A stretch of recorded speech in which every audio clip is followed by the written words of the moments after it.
स्नेहलोक tutorial कक्षा 8वीं से 12वीं सीबीएसई बोर्ड हिंदी से संबंधित संपूर्ण ज्ञान। अधिक जानकारी के लिए संपर्क करें। नमस्कार दोस्तों, स्नेहलोक कहानियों एवं कविताओं के महासागर में आप सभी का पुनः स्वागत है। दोस्तों, आज कमला विमला निवास के 14वें अंक इनकार के साथ हम प्रस्तुत हैं। इसके साथ यह भी अनुरोध है, यदि आप अपनी कहानी को स्नेहलोक की जुबानी बनाना चाहते हैं तो हमारे डिस्क्रिप्शन बॉक्स में दिए गए ईमेल आईडी पर अपनी कहानी सेंड कर सकते हैं। और इसके साथ ही यदि आपने हमारा चैनल सब्सक्राइब अभी तक नहीं किया है तो उसे सब्सक्राइब करना न भूलें और बेल आइकन को दबाना बिल्कुल न भूलें।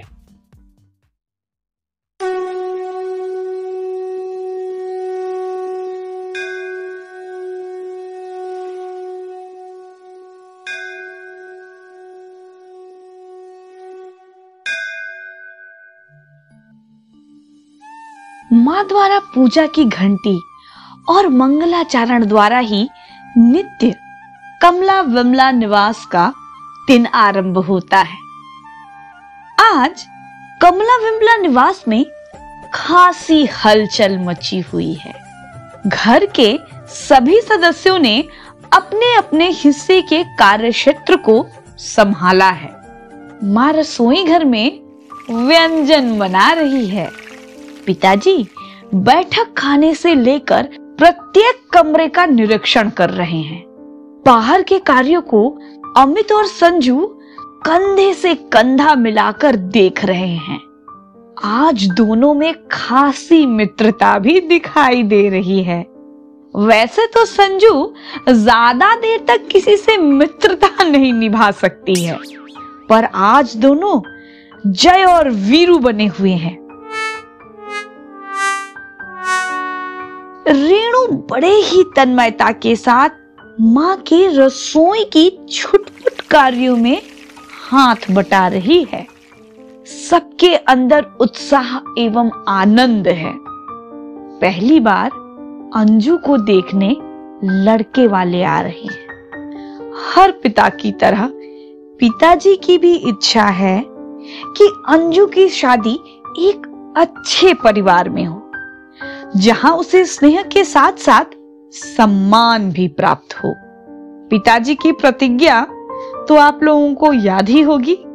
कहा था, अगर समाज में बहुत बड़ी क्रांति न भी ला पाया तो मेरे जीवन में आने वाली हर स्त्री को स्वतंत्र जीवन जीने का अधिकार होगा। इतने दिन तक अंजू को अनुशासन का पाठ पढ़ाने के बाद अब वह समय आ गया है जब उसे स्वतंत्र जीवन जीने का अधिकार प्राप्त होगा।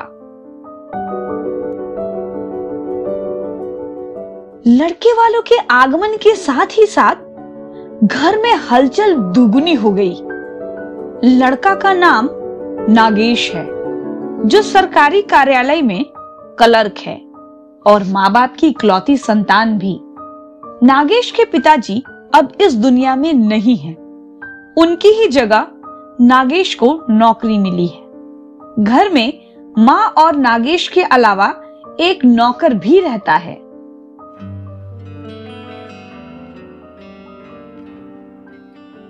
नमस्कार नमस्कार, आइए आइए। घर ढूंढने में कोई परेशानी तो नहीं हुई ना? मैं तो 100% की बात बोलती हूँ। ये कुछ खास नहीं। आपका मोहल्ला जरा छोटा है। चौराहे से लोगों से पूछते पूछते यहाँ तक पहुंचे हैं। और वैसे जब आप हमारे यहाँ आएंगे ना तो आपको कोई दिक्कत नहीं होगी। चौराहे पर किसी से भी नागेश के पापा का नाम बोलिएगा तो वो सीधा घर पहुंचा देगा। जी अच्छा, आप चाय तो लीजिए, ठंडी हो जाएगी। जी, ये सब तो चलता रहेगा। आप जरा लड़की को तो बुलाइए। जी जी जी। अंजू की माँ, जरा अंजू को ले आओ। पिताजी के आवाज देते ही माँ के साथ अंजू कमरे में प्रवेश करती है।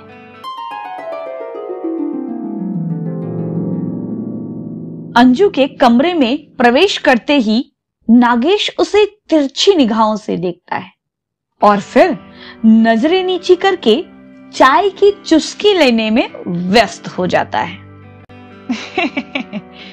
मैं तो 100% की बात कहती हूँ।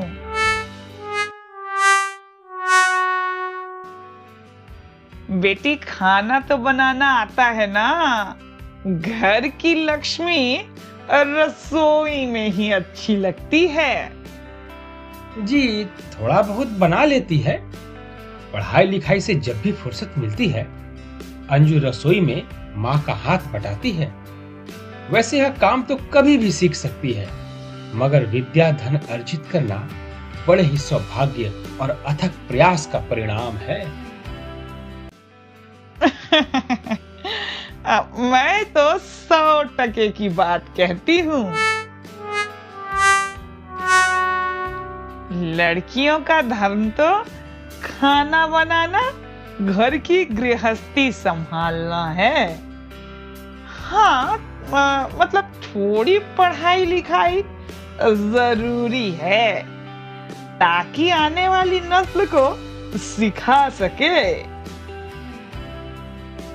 अंजू एक पढ़ी लिखी लड़की है और अपने पैरों पर खड़ा होना चाहती है। इस विषय पर आपकी क्या राय है?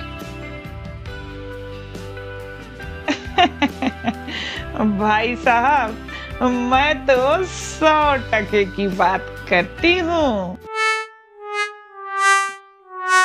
ये तो पैरों पर अभी भी खड़ी है।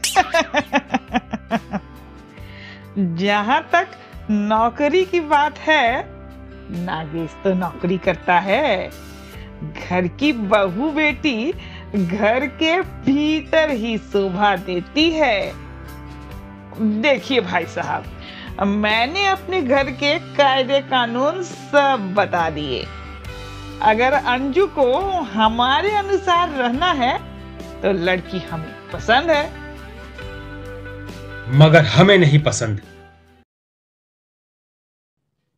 पिताजी के इस वाक्य ने अचानक सन्नाटा ला दिया।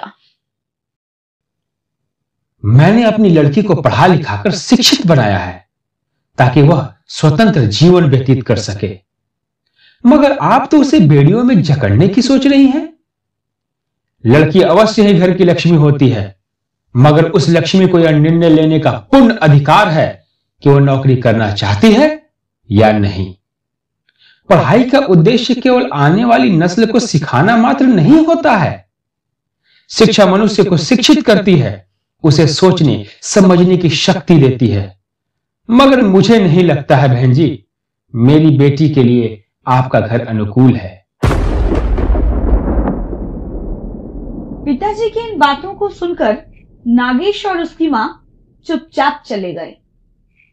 अंजू की आंखों से आंसू निकल रहे हैं और ये आंसू उसके पिता पर उसके गर्व के लिए है। सच है, लड़की कोई सामान या कोई वस्तु नहीं होती जिसे जितनी जल्दी उतार दी जाए उतना अच्छा है। जितने यत्न से हम उसे बड़ा करते हैं, उतने ही यत्न और सावधानी से उसका विवाह करना चाहिए।